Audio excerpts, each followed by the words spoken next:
Welcome back to Three Bold Takes, guys. This week we have started our new series on giving you our predictions for what these teams are going to achieve in 2024. And today we're doing the UCF Golden Knights. Last year in 2023, they pulled off a 6-7 record. Now going into their second year in the Big 12.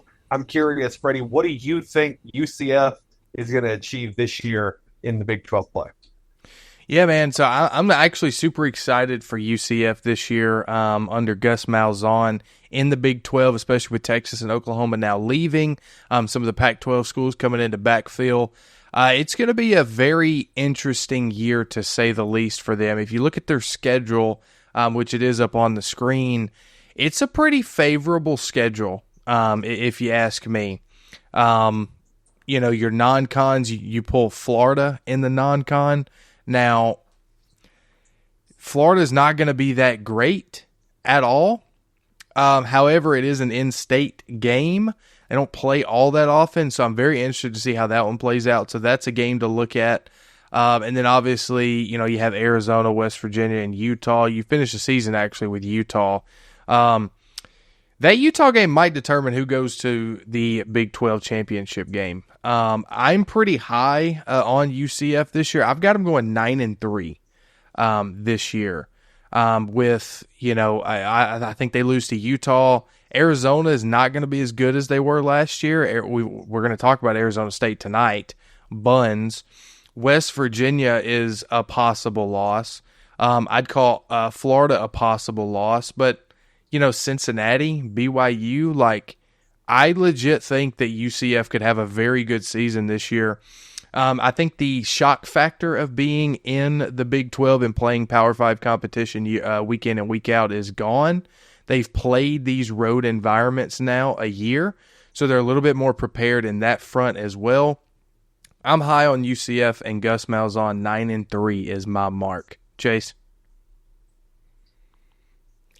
Yeah, I mean, I wish we'd have grouped together and talked about it a little bit because,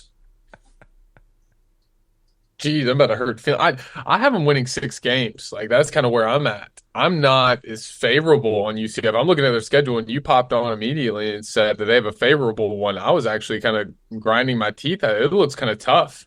I mean, I think the first 4 weeks are good, but let's not. I know Quinn was hot on hating Florida last year. I think Florida's going to be a better team this year. They have the number one toughest schedule all season long. Florida does. So they're going to be a tough team. They're going to be battle tested. Now it's only week 5. I think games you have to circle, I think, are the last two, besides the Florida one. But the last two, I think West Virginia and Utah. I think Utah just absolutely beats down UCF, but I think West Virginia could be a toss-up because I was kind of hot on West Virginia last year, saying that they weren't a good team. They need to remove their coach, and then they flipped it around. So West Virginia could be a top-tier team in the Big 12 by the end of the year as well. But I mean, I have them beating the smaller schools as well, but there's a lot of toss-ups here. Arizona, BYU, Cincinnati. I think all three of those games could go either way, and I just don't see. And maybe it's just a lingering group of 5 in my head, but I just don't see a hardcore yes, this team is going to just absolutely beat up the other ones. And I know BYU and Cincinnati are former group of 5s as well, but as I'm saying, I think they're kind of same level, 50-50. I think it's a coin flip for some of these games. I have them currently winning 6 games. I think they make it to a bowl game. I know they got KJ Jefferson from Arkansas. I'm excited to see how Gus Malzahn uses him this season. I think that's a huge upgrade. But I know they lost a couple guys to the draft and things like that. There were big names, and I haven't really seen too much on their recruiting. So I'm going to go 6 games. I'm going to leave it there, and I hope they exceed my expectations. Quinn? Look, I'll say this. I think there's a pretty good shot when you look at the start of their schedule that they go into that game at the Swamp 4-0. I would favor them in all 4 of those games. That's what TCU on the road, Colorado at home, and then two smaller schools, Sam Houston and I forget who New Hampshire. open with New Hampshire.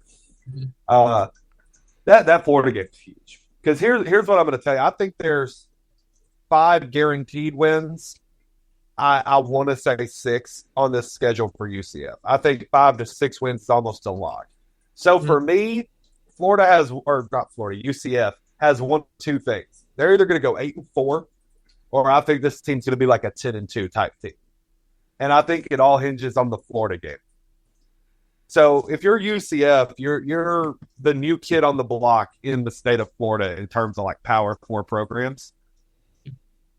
The momentum they could gain from going into the swamp, getting a win over Florida, and then carrying that back to a Big 12 schedule, where from a talent perspective, the only teams they're going to play that are even somewhat close to that is Utah, Iowa State, maybe Arizona and West Virginia.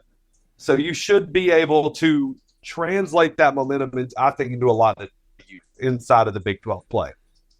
That being said, everyone wants to tell me the swamp is a hard place to win a game. So right now, I'm gonna say UCF goes an 8-4. That's where I feel they're gonna land on this year. But I'm telling you, if they go into the swamp and get a W, we could be looking at a Big 12 title game appearance, potentially playoffs. But I don't want to push that button super hard just because of how high I am on Utah. But I think a 10-win season is very possible if they beat Florida in the swamp. But I'm a say for it. I love your thinking, Quinn. I love your thinking. So we have a 6-6 from Chase. Quinn, you have them going 8-4, and I have them 9-3. Yep, that's what we've got for this. Guys, if you like this, we're doing a bunch of these. We're releasing 4 or 5 of them a week.